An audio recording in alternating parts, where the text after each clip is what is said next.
Hello everyone, I'm Dr. X. Welcome back to my channel. We have been the witness of history that US stock market experienced four circuit breakers in a row. Led by the US, stock market crashed around the world, indicating a potential global financial crisis. Today, let's talk about the truth of this financial crisis. What's the causes and what should we do to respond? If you like my video, welcome to subscribe my channel so you won't miss any updates in the future. What's the real reasons of the stock market crash? It has three major reasons from my point of view. First, the US stocks has already went through a 10-year-long bull market. There are bubbles in the market itself. The stock market is generally taken as a barometer of an economy. Even though the US economy has been pretty good this year, its stocks grew too much fast. To determine whether an overall market is undervalued or overvalued, we can use the stock market capitalization to GDP ratio. It is defined as the total value of a market relative to the economy's GDP.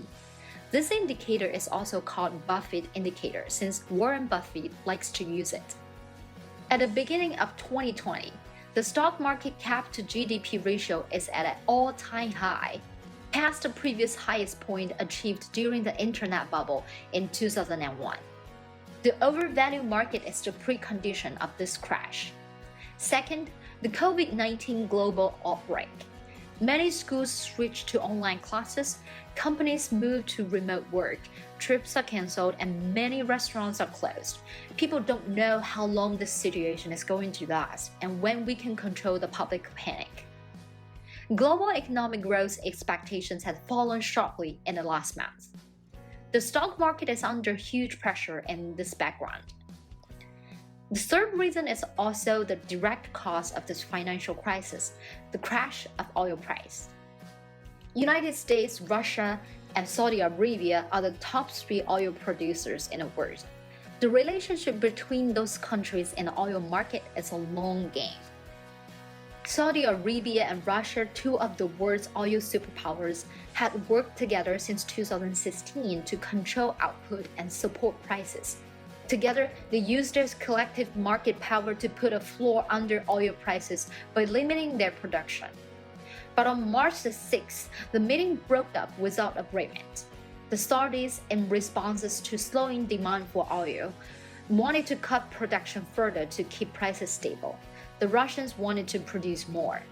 As a result, Saudi Arabia pledged to draw the market with an additional 2.6 million barrels of oil per day and to cut the price for customers in Europe, a market crucial to Russia's oil industry. The price war between Russia and Saudi Arabia sends oil and stock market crashing and strikes a fatal blow to the US.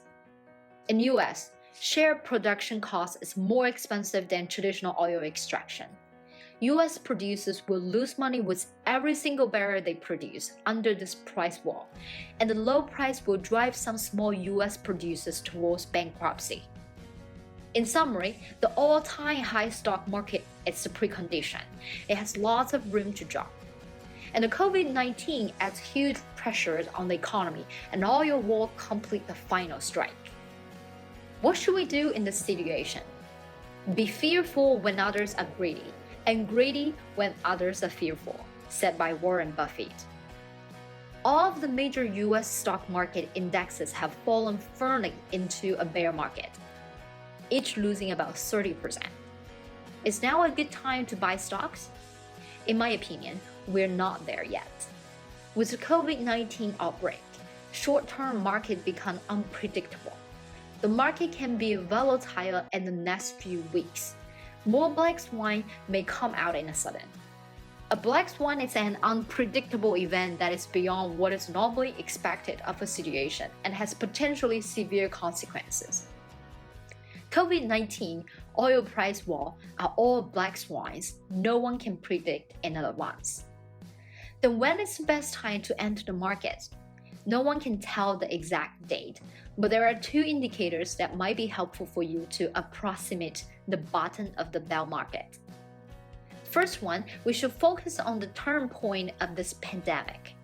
COVID-19 will finally be conquered by human beings just like the previous pandemics in human history.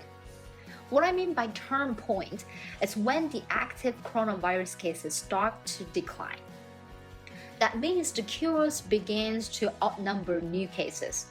For example, in this active cases graph of China, the screen point is the turn point. Returning to the graph of the entire world, we're not there yet. The turn point marks the control of the pandemic and is the starting point of economic recovery. The second indicator is the sharp increase of transactions of company insiders. Data show that company insiders have begun to buy a lot of company stocks recently. This is usually good news. When insiders start buying stocks, it means that they think their company is undervalued. It's a good sign for investors who wanted to find the bottom of the bear market. After all, insiders can be barometers of the company's prospects. Who knows better about the future of a company than the guys that sets company strategies, watching company sales and inventory data every day? Let's take a look at the historical data. The two economic crises in 2008 and 2001 has had similar situations. If we put together charts of S&P 500 and the internal trading, we can find some fun facts. In the internet bubble of 2001, when insiders thought the price was low enough and started buying stocks internally, we had the first strike here. But then they found the market was still falling and stocks buying. At the second time, they started buying again. It happened to be the end of the bear market. In the last financial crisis of 2008, we can see that the same pattern appeared again. And the second internal transaction peaks also successfully predicted a bear market bottom. If history can repeat itself, as it always does, it means that when the insider starts to increase their positions the second time, it's the end of the bear market. With all these messages and information, maybe it really can give us some information about the best timing to enter stock markets. I have to declare that this is just my personal analysis and opinions. It shouldn't be taken as instructions for you to make any investment decision. Thinking independently is very important for individual investors. That's all for today's video. I hope it helps every audience. If you like my video, welcome to subscribe, thumbs up, and share it with your friends. I'm Dr. X. See you next time.